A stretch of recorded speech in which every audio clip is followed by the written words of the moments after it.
நீ தேவனிடத்தில் கிருபை பெற்றிருக்கிறாய். இதோ நீ கர்ப்பவதியாகி ஒரு குமாரனை பெறுவாய். அவருக்கு இயேசு என்று பெயரிடுவாயாக. அவர் பெரியவராய் இருப்பார். உன்னதமானவரின் குமாரன் எனப்படுவார். அவரது ராஜ்யத்திற்கு முடிவிராது.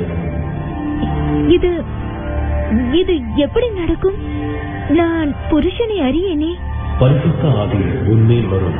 ஆதலால் உன்னிடத்தில் பிறக்கும் பரிசுத்தம் உள்ளது தேவனுடைய குமாரன் எனப்படும். அந்த தீர்க்க தரிசனத்தின்படி குழந்தையும் பிறந்தது. தச்சு வேலை செஞ்சுக்கிட்டு இருந்த யோசேப்பு என்ற நீதிமான் இவங்களுக்கு பாதுகாவலர் ஆகும்படி தேவனால தேர்ந்தெடுக்கப்பட்டிருந்தாரு. ஆனா இந்த குழந்தைக்கு ஆபத்து உண்டாகும்படி அவருக்கும் எதிரிகள் இருந்தாங்க.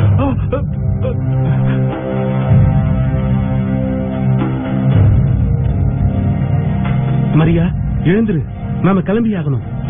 எங்க?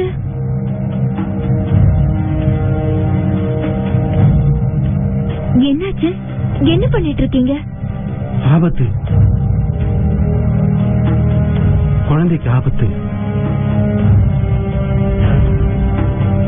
அவர்கள் வெறும் குழந்தைகள் தானே. அதனால் இதை விட்டுவிடலாமா?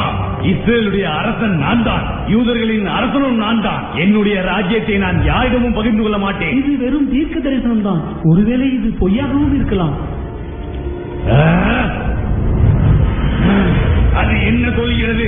எத்திராத்தா எனப்பட்ட பெத்லோகமே, நீ யூதேயாவில் உள்ள ஆயிரங்களுக்குள் சிறியதாயிருந்தாலும் இஸ்ரவேலை ஆளப்போகிறவர் உன்னிடத்தில் புறப்பட்டு என்னிடத்தில் வருவார்.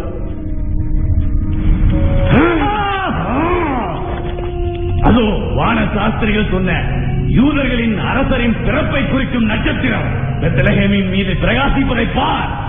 என்னால் இதை அலட்சியப்படுத்த முடியாது. யூதர்களின் அரசன் நான் தான். என்னுடைய அரியணையை நான் யாரோடும் பகிர்ந்து கொள்ள மாட்டேன். நான் சொன்னது புரிகிறதா? அரியணையை யாரோடும் பகிர்ந்து கொள்ள மாட்டேன்.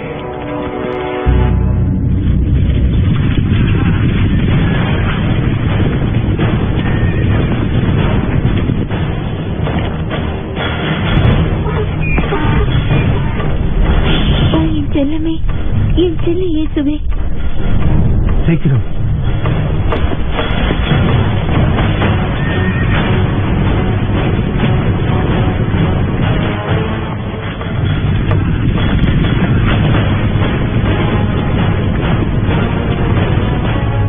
வயதுக்கு குறைவான எல்லா ஆண் குழந்தையும் கொள்ளுங்கள். யாரையும் விட்டு விடாதீர்கள்.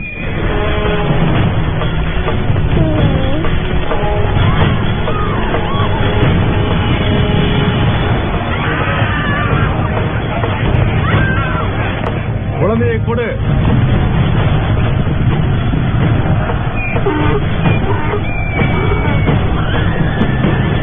அவங்க குடும்பமா எகிப்துக்கு தப்பி ஓடி ஏரோது ராஜா இறக்கிற வரைக்கும் அங்கேயே இருந்தாங்க.